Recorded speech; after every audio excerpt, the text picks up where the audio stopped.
বর্তমানে সৌদি আরবে যে রকম প্রতারক বের হইছে, আপনি সেই প্রতারণার ফাঁদে পাড়া দিচ্ছেন না তো? আপনাকে লাখ লাখ টাকা খরচ করে আপনার বাবা মা বিদেশে পাঠাইছে।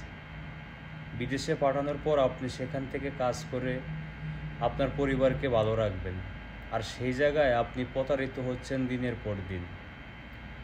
আপনি লোভে পড়ে মানুষের প্রতারণা, অনলাইনে প্রচারণা দেখে 2000 3000 রিয়াল চাকরি খোঁজার ধান্দায় পড়ে গেছেন।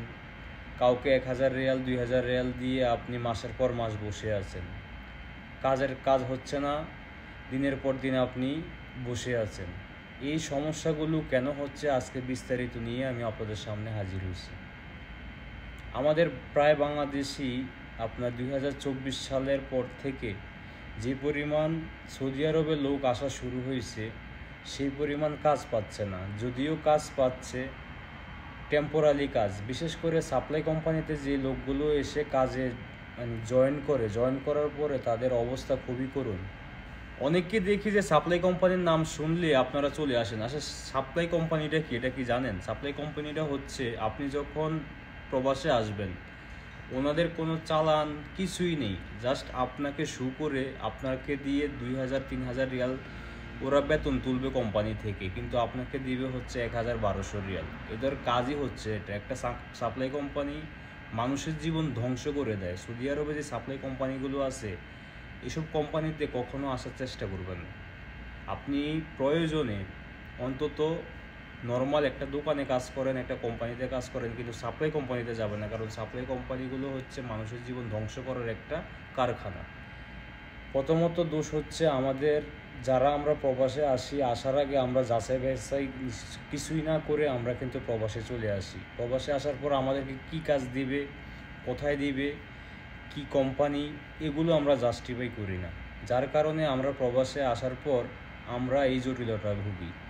এই জটিলতা একটা সময় গিয়ে মহামারী আকারে ধারণ করছে বর্তমান। তাই আপনারা যারা দেশে আছেন, অন্তত দয়া করে প্রবাসে আসার আগে আপনারা কোন বিষয়ে আসতেছেন, কার মাধ্যমে আসতেছেন, কোন কোম্পানিতে আসতেছেন, এগুলো যাচাই করে আসার চেষ্টা করবেন। না হয় দিনের পর দিন, মাসের পর মাস বসে থাকতে হবে, কাজ হবে না, আপনার পরিবার আপনাকে নিয়ে টেনশন করবে, আপনি এখানে হতাশায় ভুগবেন।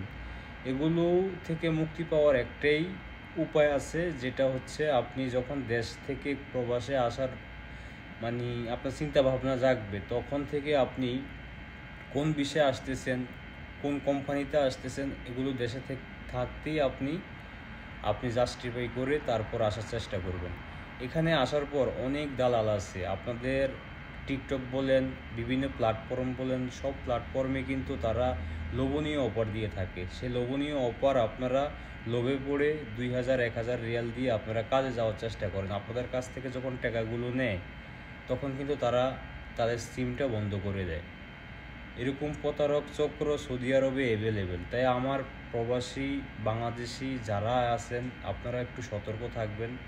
সবার কথায় আপনারা কান দিবেন না। আপনারা যেই কোম্পানিতে আসেন, প্রথম অবস্থাতে আপনারা যেই কোম্পানিতে আসবেন, অন্তত দেশে থাকতে সেটা দেখে শুনে তারপর আসার চেষ্টা করবেন। না হয় কিন্তু প্রবাসী এসে আপনাকে ভুগতে হবে। এটা মাথায় রেখে প্রবাসে আসার চেষ্টা করবেন।